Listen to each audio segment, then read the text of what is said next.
संतान के रूप में कौन आता है? पूर्व जन्म के कर्मों से ही हमें इस जन्म में माता पिता, भाई बहन, पति पत्नी, प्रेमिका, मित्र शत्रु, सगे संबंधी इत्यादि संसार के जितने भी रिश्ते नाते हैं सब मिलते हैं, क्योंकि इन सब को हमें या तो कुछ देना होता है या इनसे कुछ लेना होता है। वैसे ही संतान के रूप में हमारा कोई पूर्व जन्म का संबंधी ही आकर जन्म लेता है, जिसे शास्त्रों में 4 प्रकार का बताया गया है। 1. अरणानुबंध पुत्र। पूर्व जन्म का कोई ऐसा जीव जिससे आपने ऋण लिया हो या उसका किसी भी प्रकार से धन नष्ट किया हो, वह आपके घर में संतान बनकर जन्म लेगा।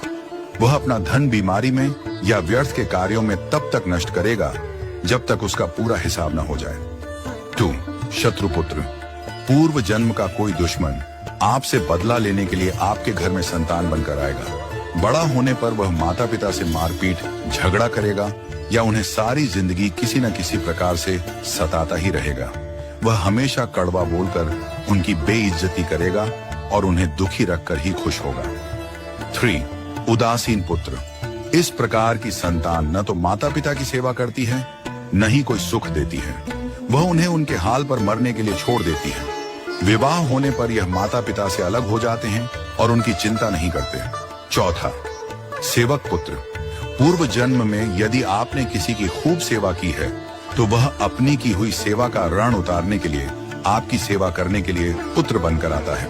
जो बोया है वही तो काटोगे। यदि अपने माता पिता की सेवा की है तो ही आपकी संतान बुढ़ापे में आपकी सेवा करेगी, वरना कोई पानी पिलाने वाला भी पास न होगा। आप यह न समझें कि यह सब बातें केवल मनुष्य पर ही लागू होती हैं। इन 4 प्रकार में कोई भी जीव आ सकता है। यदि आपने किसी गाय की निस्वार्थ भाव से सेवा की है तो वह भी पुत्र या पुत्री बनकर आ सकती है।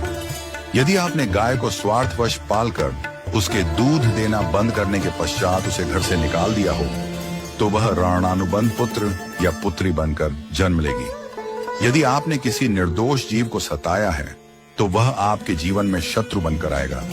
इसलिए जीवन में कभी किसी का बुरा न करें, क्योंकि प्रकृति का नियम है कि आप जो भी करोगे उसे वह आपको इस जन्म में या अगले जन्म में 100 गुना वापस करके देगी।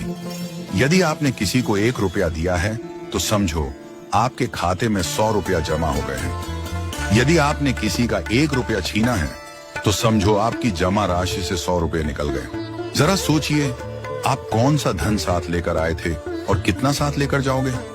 जो चले गए वे कितना सोना चांदी साथ ले गए? मरने पर जो सोना चांदी धन दौलत बैंक में पड़ा रह गया, समझो वह व्यर्थ ही कमाया।